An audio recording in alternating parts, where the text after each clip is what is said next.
I'm Melissa Steach, Dr. Melissa Steach, and I am here with Renee Valle for Work by Design. If you've been following along, you know that I am an artist, author, and industrial organizational psychologist, and I am committed to helping you find meaning in work and making your work meaningful.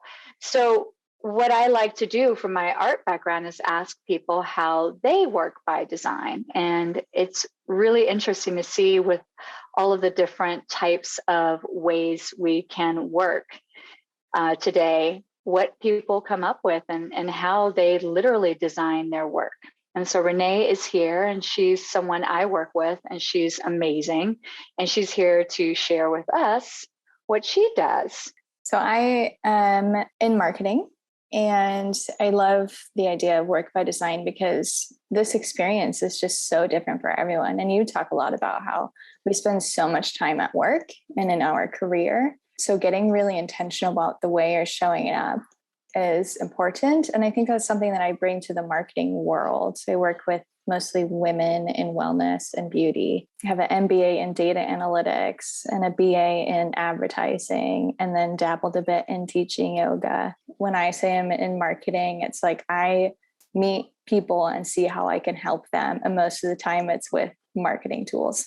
You know, it's funny. I realized how I just kind of formally launched into this without really, really like digging into the sense of how multidisciplinary you are, how much you lead with your own faith, yes, and your own authentic sense of what work should be like, and how really that, from what I've read about you, what I've experienced about you, what I see through your work, it really has shaped how you've designed your work on a very human level, beyond the MBA and the BA and all of the data points, right, that someone would look at on a sheet and say, oh, she has this, and this.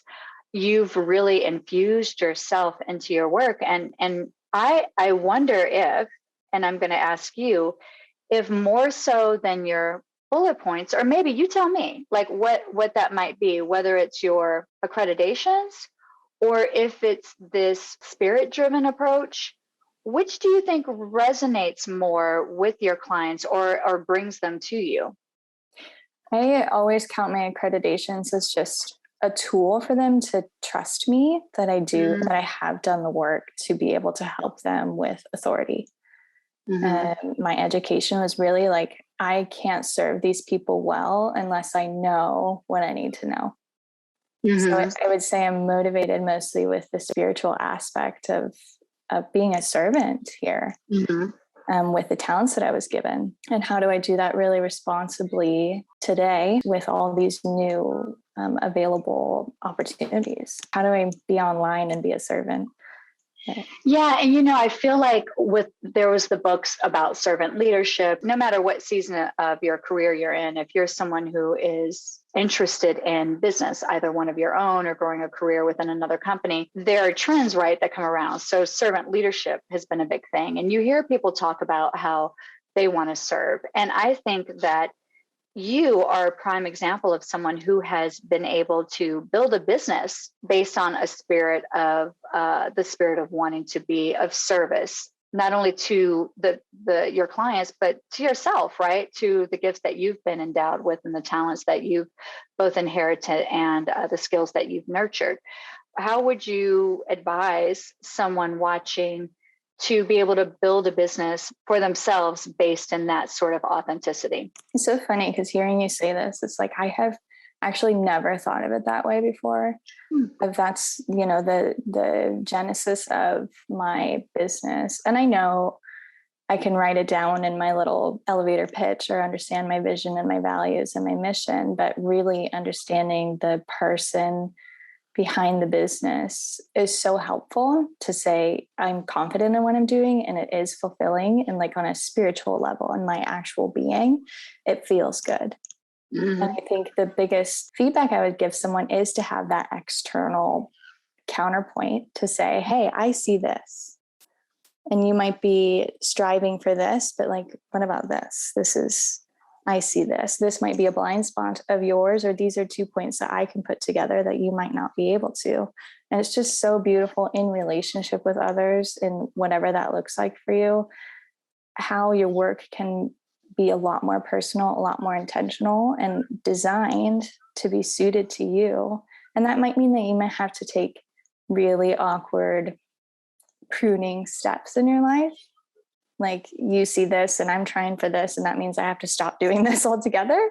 Yeah. But that's just a part of it. It's like, I, at the end of the day, want to be, as a businesswoman, optimized and strategic and efficient. And as a spiritual woman, fulfilled and at ease and comfortable and confident. And it really does take relationship. You know, that's a really beautiful, the idea of pruning is really beautiful. It makes me think about Dr. Kabibi Springs and how she really, as she's gotten into gardening, and it's something that she's always been a fan of, and she's developing it alongside her career, and how that's really influencing her views on work. It just dawned on me when we said pruning and cutting back, because of our work together, how sometimes if you think about it less as cutting back or trimming the fat or whatever, like when you think of it that way, it's almost as if you're saying, this part of my business or this part of my interest, right? They're miscellaneous, or they're useless, or I'm just going to get rid of it, right? But when you talk about it from a pruning perspective, pruning is actually how you get the tree or the plant to grow even fuller, right? And so it just dawned on me for the first time, like, oh, if you think of all the things, because I know for a lot of entrepreneurs, right? Entrepreneurs, business people, IO psychologists, you know, what in this field, when you're creating things, we think you have to, that creativity is just about painting or writing a song or whatever. But we forget that creating is creation, right? Despite the modality. And just because now is not the right time doesn't mean that later is not. So if you consider it as pruning, then that leaves room, at least mentally and kind of metaphorically, for that other idea or that branch of the tree to come back and to be even stronger and fuller and more and really fill out the tree altogether, right? Does that make sense? Yeah, it's an energy thing. So when you're pruning, you're taking limbs and leaves, structure away that is sucking energy from like the meat of it. Yeah. So it could be relationship. It could be, like you said, interests or hobbies or mindsets, things that you need to just understand that, yes, this is a process of getting rid of something that is me, but it's sucking energy from the life source. Yeah. And it might grow back when the time is right and you have the energy and the source is strong enough to support that other limb or that other branch of your business, for instance. Totally. When it's not just like a weird long limb that's exactly screaming for sunshine. Yeah, exactly. Yeah, that really I just had that was my own little personal aha right there, like, oh, okay. You know, and in you're talking about your own unique voice and how you're designing your work so that it is true to this life, this entity that is Renee. I wonder how you got there. How did you get there? It's so funny because I started out when I was younger. Everything's funny for some reason. When I was younger, much like you, I was an actress. I was really out to perform in life. And on every stage possible, like my directors had to tell me, listen, you deserve the leading role, but we need to give someone else a chance. So it was just like, that was me. I was out there. I was optimistic, like super encouraged by my family and my friends to do what I love doing, which is just to be presenting. And then when I grew up, I had health issues and really terrible autoimmune problems that I was not expecting. And I think the shift in my viewpoint came from understanding that you're not in control. And what should I be focusing on? And it's not worth presenting this like hyper positive, able to perform, optimistic person if reality is there are really hard, hurtful things out there. And so when I was in college, I kind of found myself being like harshly real with people, not in a mean way. Like I'm still a positive, kind person, but I was like, what are your intentions? Like, what are your values? What are you doing? Because all of the vanity things that you might be pursuing as a professional could go away in a second. Mm.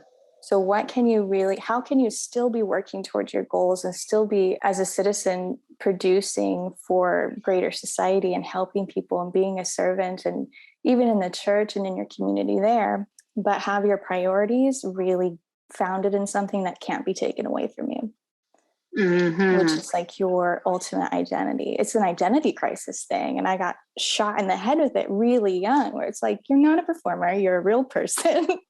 Yeah. And you go through hard things and you can still do good work that is fulfilling in life, no matter what. Mm-hmm. And I think a lot of people deal with that today, where autoimmune issues cause a ton of problems, and stress just wreaks havoc, especially for high achievers. And I feel like it's such a sweet reminder from God that's like, you got to slow down and you're really living right now. And even when you're working, like hustle culture leads to burnout. And we all know that. So now we're like trying to be experts on how to not burn out. Why don't we just focus on, from the very beginning, how to live more sustainably, but also just like slow. Try to be slower about things, and that's okay. Do you find that when you slow down, when you have that mentality, do you find that you actually end up having more time and get more done? Oh yeah. And then you enjoy it more. You do one thing at a time, like you were created to do. You do it well. And at the end of the day, you're like, wow, I actually really enjoyed that experience. And work does not have to be a stressed out frenzy of get things done. It can be something that's, like you said, creation. It's co-creating with the creator. It's learning how to be a good creator. And we get those lessons from the source itself. Yeah, it amazes me when sometimes when we get these memes, like, on one side there's hustle culture, and then on the other side it's like, well, I am not my work and work doesn't matter. Well, actually, if you live to be 76, and let's say you work for 50 of those years and 8-hour days, you will work 4,805 days. Time with friends and family, a total of like 384 or something like that. I have to go back because I had to do the math for something else. But yeah, it does. And it doesn't matter what your work is. It doesn't matter if you're an executive or an entrepreneur, an actor. You can be a cocktail waitress. You can be a gas station attendant. You can even be someone who is homebound, right? But there's work, even with being, let's say you're homebound, there is paperwork to be done, things to be done online to make sure that the income is coming in. We all work in some way. If you're a pickpocket, that's work. Like whatever it is that you do daily to sustain, or to facilitate, let's call it, to facilitate living within society, or even if you live outside of society, you've got to hunt and trap, or whatever, trap and hunt, or whatever it is that you do. There's work is an undeniable element of our human experience. So to try to denounce it, or to think that you're going to divorce your life from it, I think it's delusional. And I think that for me personally, I think the best approach from everything that I've seen and all the different jobs I've had is that whatever work you have that moment, to your point, you do it with integrity, you do it with love. And if it's not the work that you want to do, then you find a way to do the work that you want to do. Right? Yes. Yeah. So, and I think that you're such a perfect example of that, and I know you to be an authority in stress relief for entrepreneurs in the wellness space, and that you work particularly with female business owners, women business owners who have usually a beauty or a wellness type business. When you share about your own health journey, it sounds like that's something else that you took, that you had to work on your health personally. That's not a fun journey, particularly when you are sick, right? And yet you're like, well, I'm spending this time. This is the opportunity that's been given to me. I get to work on my health. And you turned it into a service as a value, like as a value proposition to your clients. Mm-hmm. I don't think that, I don't want to be so cliche, but I feel like everything happens for a reason. And sometimes it's like, I'm so grateful that I'm alive today. Like, thank God I'm alive. Everything else is bonus. But what can I glean from that can help others from the struggle that I survived, right? It's added wisdom in my life that I get to now share because of all of that trial, unfortunately, but like, that's how it works. And I'm not afraid to do that as a part of work, is to learn those hard lessons to be able to share them with others. I think every researcher and artist has to go through the same thing, where it's just, I'm going to make mistakes. I'm going to fail. I'm going to understand my own weaknesses really intimately during this process of becoming a professional, and the molding that happens in life. So that was kind of just my molding for my career, was being really sick and learning how to be a high achiever still. And, I have a graduate degree, and I have had like 30 surgeries. Those hard lessons are really valuable, I think, to the community, for you to say with authority and with experience and with wisdom, let's do this instead. Don't make my mistake. And if you do, like, I can help you too. That's okay too. But yeah, it's not something to shy away from. So then I know part of your wheelhouse is social media, and you help business people with getting their social media together. And I wonder, as we're having this conversation, what comes up for me is how you, for your own business, and maybe even perhaps for how you coach the business people who are who hire you, is there a line? And if there is, how do you draw a line between sharing your personal journey and bringing that into your business doesn't move into oversharing? I think the motivation behind it is probably the line of, okay, I can be vulnerable for the sake of connection and for the sake of understanding. Brene Brown, vulnerability is great. It just makes you more human, and it helps people to know you and to trust you. But there are a lot of people that are getting on there for the voyeurs that are out there, and just like getting naked in front of people for the sake of attention. And knowing that we are voyeuristic in nature, like we're going to peer behind the weird, creepy stuff, because it's like, oh my gosh, part of our brain wants to make sure we're warned that this is a threat, to listen to stories and to be like, hey, let's not do that. But I don't think that that's triggering feelings of connection. It's not saying, can you relate to my story? Here's why I have wisdom and authority, and I do this with love and integrity, and stories are really valuable too. It's more of like a clickbait kind of deal. Yeah. So when you say naked, you mean both figuratively and literally. Yeah. And do you think that with part of that, when maybe that motive, if you're putting yourself out there for true consumption, then maybe that motive isn't about you're bringing something. Well, you are bringing something to the table, but you're bringing yourself, and maybe in a hollow way. Am I inferring that correctly? I would say in a hollow way, and it's also in a way that's like not optimized. In my point of view, it's I'm telling my story to a specific person that will understand and connect with this story. And if I'm oversharing, it's just kind of playing on psychology of people wanting to hear the weird behind the scenes stuff. I see. So it's I understand. So there's the positive aspect of it, and then the negative aspect of it, and what you have to do. So when you say optimization and motivation and the psychology of it, are you, when you're, let's say you're in the consulting role, the coaching role, are you coaching people to discern this based on how they feel, or are there little benchmarks or notes that you give them to say, check for this, this, and this? I think it would always be, what are your intentions? Before Okay. we communicate, we think about who's my audience and what do I want them to glean from this.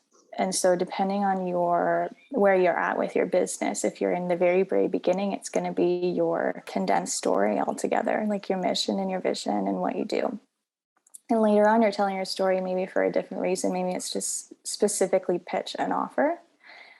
And maybe one is just like a silly reel that has like weird, quirky things about you that just wants to gain followers. So what's your intention for telling your story and for being vulnerable? I think if we're intentional, it doesn't take from other people's attention. Our attention is our currency today. So it's like, I'm doing this for a reason. That's something hopefully helpful to you. I just want to add value to your life. So I'm not doing it to distract you. I'm doing it to maybe open a door to something that you already are looking for, or that you already know that you need or desire. Or maybe you just already have the problem that I'm speaking to, and my story will help you to trust me with the solution. This is really good. I hope that folks are taking notes, because I know I am. This is really good. So how much of this have you, I talk about your intentions, your audience, and your takeaways as being 3 questions you should ask yourself.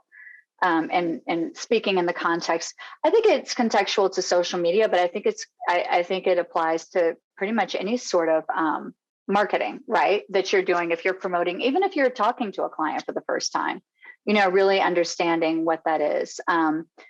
Specifically, if you've targeted that you want to go in a certain direction, right? Did you learn this? Is this something you learned in through your marketing degree, or is this something you've learned over time, or an amalgamation of both? I think probably a bunch of wisdom over time. Definitely because I have a degree in strategic communication, which is advertising, and we learned copywriting. I almost wanted to do video production before that. So it's really just communication in general, and understanding your audience is probably the first thing that you do.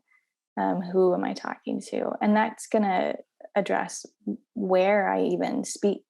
Because if I'm speaking to an older generation that's really cynical and very conservative, I might be on BitChute, or if I'm speaking to a younger generation that wants ideas or inspiration, I might be on TikTok, or trying to get on talk shows, or trying to write a book. Different channels and different media are created or consumed by different audiences. So starting with your audience, starting with the person is best. And that's from school. But I also think one of my values is just to not take what's not mine, if that makes sense. So, and that includes attention. And I'm not going to sit here and dance in front of you to get your attention because I want it. I'd rather sit here and give you really easily consumable ways of understanding that I can solve a problem for you in a really sweet, relationship oriented way. So it's less about, I'm going to take things from people, like their attention, for the sake of vanity or whatever it may be. Honestly, it might be money. You might be pressured to produce followers, and that's just fine in and of itself. But I think for me and my clients, and the way that I do marketing is more values based, to say, I'm not here to steal. I'm just not. It's in all of the ways. I'm not here to do that. Yeah. And to clarify, I think for anyone watching, if dancing is part of your personality, or you want to share something goofy about yourself, that's fine, so long, going back to your point, if that's the intention. Yeah. Right. And sorry. Go ahead. Yeah. That's a sweet way of getting people's attention, to pay attention to something that's actually valuable. So I'm Mhm. not, yeah. So it's, if that's something that you're comfortable doing, please do it. Totally works. Yeah. Right? Yeah. Absolutely. But if it's not you, and the only reason you're doing it is because everybody else is doing it, and it's not something you would do otherwise, then what's the point? Because, and I think you can feel that energetically for yourself. You know, when you're forcing yourself to do something that you don't even feel comfortable doing. And when you're like, oh my God, I can't wait to jump on this bandwagon because this is fun. Just go for it, Yeah. there's a difference. And and I'm sitting here, I'm listening. There's some things I didn't know about you, like with that you thought you wanted to go in a video production, other than both of us wearing our partner shirts to this without planning it. And with the high bun and the hoops and everything. We also have that in common because when I was in college, I was the campus news anchor for a semester or two, I can't remember. But I really loved shooting and editing my own video. And I got good at it. And this was back in the day before Avid, even, where we had two monitors and we had to do it with the mouse and then back and forth. It's like, it was, but I really enjoyed it. And I would spend a day or two clipping together things that I had shot. So it's just fun when you find that you have even more in common than you realized before. What is something that you would like to share that we haven't touched on? I think the hardest thing that I come across just offering a bit of really valuable information is motivation, where people think like, how do I be more consistent in my time? I want to be on social media more and I'm not doing it and I don't know why. I want to have an email campaign and I'm not doing it. I don't know why. And I know you and I have worked on this too. It's that the pressure to be producing all the time. And not in a way that's like, I don't want to do this, but I want to do this. I want to be online more.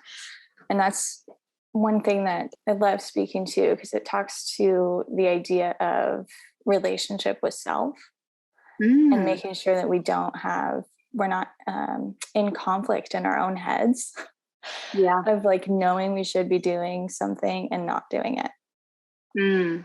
It's kind of like people are saying, how do I get more motivated and how do I get more consistent? And it's more of a mindset shift to be like, you are motivated. You are, as consistent as you can be right now. We can make it easier for sure, but you also are a human being, especially women, with energy that flows. And sometimes I'm not here for it. I'm not going to, and I'm pressuring myself to be online all the time and to producing all the time, when it would actually honor everyone else and myself to either set myself up for those times or just chill. Just don't do it. And it's at the end of the day, like, it's better.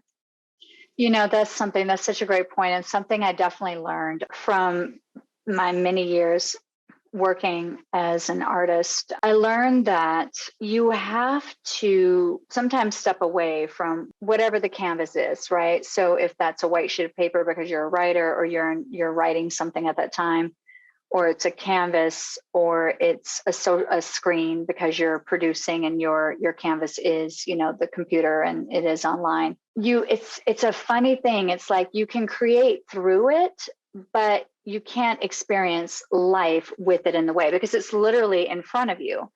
So there are times where I found for myself where I couldn't be both. Well, so in acting class, they teach this a lot and you'll relate. And I think a lot of people will relate to this. You can't be both the actor and the director in the play. There's some people who pull it off, but they don't typically do it at the exact same time, right? But you have to be in one mindset or the other. And so as a creator of content, however that content is manifested, there are times where you have to step away from that canvas and just be present in life completely. And that means, no, you're not taking 100 pictures with your iPhone. You're not recording every single little thing that happens. You're not searching for your phone because you see something beautiful and sometimes you have to just fight that impulse, which it has become, or not even an impulse anymore. It's become like a reflex. You have to really fight that reflex and just be present and trust that the important parts of that event will imprint on your psyche. And I use that word psyche because psyche is everything, right? That it imprints on your psyche, and that imprint will manifest on the screen and social media or some sort of content that's consumed that way, or a canvas or a book or whatever it is, a piece of music. It will manifest, but you don't. But to pick up that phone or to pick up that camera or to immediately pull someone else to it in the moment, or call someone during it, you're missing it. You completely miss it. Mm-hmm. I think the one side of the coin is absolutely our, like you said, reflex to want to be like, if we are missing it digitally by capturing it, we miss it altogether. Mm-hmm. And that's just not true. The other side of the coin is consuming other people's content that they've created constantly, Mm-hmm. or pretty consistently. And then in our brain, especially as entrepreneurs, we think, oh, I have to be doing that in order to be successful on this platform. And so that feeds into the reflex of like, if I'm not doing that, I'm not trying as hard as I can try, and the opportunity's here, who am I to not take it? And it ends up being cognitive dissonance, like we said before, that conflict with self, because I think that this is what works. I know, I see them succeed. I see their story. This is what works. And so I have to do the same thing. And if I don't, then I'm bad. Yeah. Yeah. And it's just, I think it's really cool that you don't have to do that. I think it's really cool that you can take a pause, step back, and realize, honestly, authentically. And I work with some of my clients to just look at their data. Like, don't do anything for 5 days. After that, look at your data over the past year, figure out what's working, what's not working. Because it might be that what's not working is the stuff you feel pressured to do.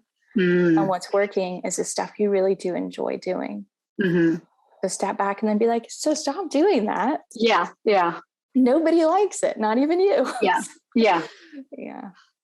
Yeah. That's something. And I know we'll probably start wrapping up, but to that point, and something that you've been really great in helping me with, is identify what it is that I really enjoy doing and embracing that. It's like, even with this work by design, first it was an idea that I paused on, and then someone else had a similar idea, and I was like, oh, and it really bothered me. And I was like, oh, I don't normally get bothered by what other people are doing, so let me go back and reevaluate. And I wasn't moving on this because I was afraid of the perception.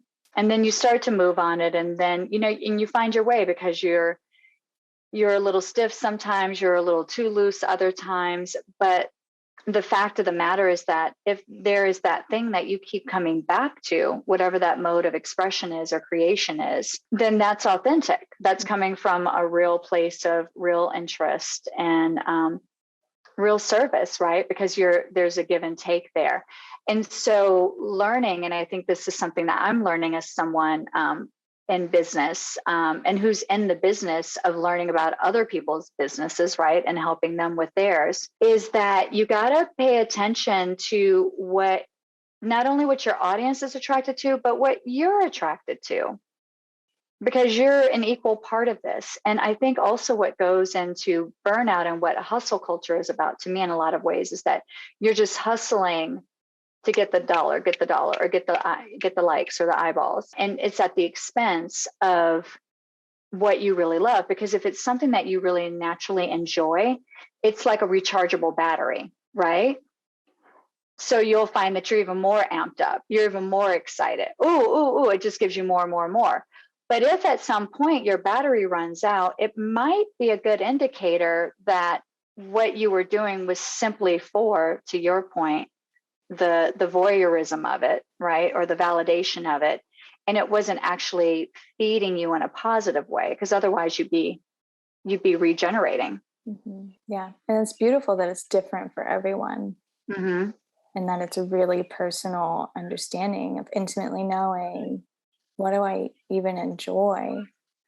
And then what do other people like too? Because I might enjoy one thing and everybody just doesn't like it. Yeah. So it's still relationship focused, relationship with self, relationship with others. And like you said, like a marriage situation where it's just where can we meet in the middle and do a pretty little dance of meeting each other's needs and doing some really great interaction. And Mhm. I heard the other day somebody was saying, would you rather have 1,000 followers or 1,000 customers? Right. And so Ain't being, that the truth? yeah, They're very different things. yeah, They're very different things. yeah. Yeah.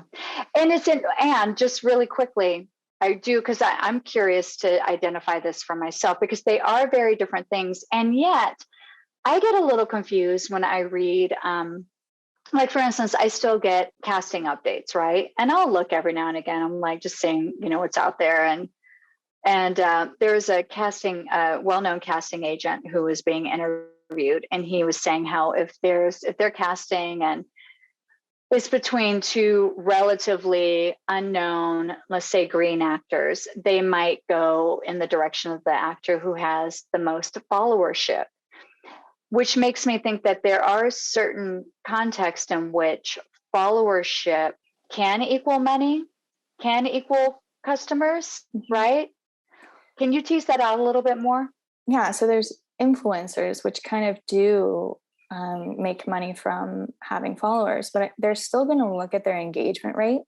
So if I have 10,000 followers and 100 people like it, that's not a great engagement rate. I don't want to do math right now, Yeah. but we're looking for, like, if you have 100 followers, we'll make it very easy for my brain, and 30 people like it, that's a 30% engagement rate. So the more followers you get, if you aren't actually having people that really even resonate with the content that you're constantly creating, so it's still, we're in a relationship together. We're still, social media is social, right? It's social. We're Mm-hmm. keeping it social instead of just stealing people's attention.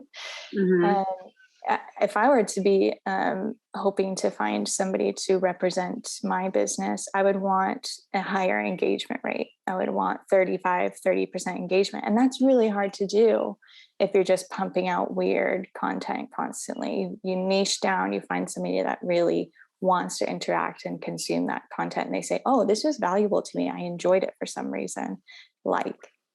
And that Mm. people do that really well. I'm not saying that that's unreachable. People do that very beautifully because they just are who they are and they've got it nailed down and everybody loves it. And that's a great story. And so I'd just be wary of thinking that getting more followers is still going to make those employers and businesses say yes to you. Well, I don't know. I have learned so much. I have like a little thing of notes here. Like I've learned a lot, and it's funny because I have the benefit of working with you. So I'm really excited to put this out into the world because I imagine that anybody who listens or watches this will learn a lot too. How can people reach you to work with you? So I'm on Instagram mostly for my social channel, and I do have my website link there. That's kind of gives you some options for how to see more of what I do and to get to know my work better and to see if there are any services that might be solving a problem that you have. And I also just offer a ton of advice that's definitely spirit-led advice, but totally marketing tips from an MBA. So it's a lot of fun on there. I really enjoy helping people on Instagram mostly. Awesome. Well, all right then. Well, thank you so much. This has been a pleasure and this has been incredibly illuminating. So I'm very excited to have, everyone else get the benefits of Renee Valle. Yeah, thank you for holding space, and you do it very, very well. So grateful Thank for you. you. Thank you. I appreciate that. I'm getting better. I'm learning. You learn as you go. Okay. Talk to you. Bye.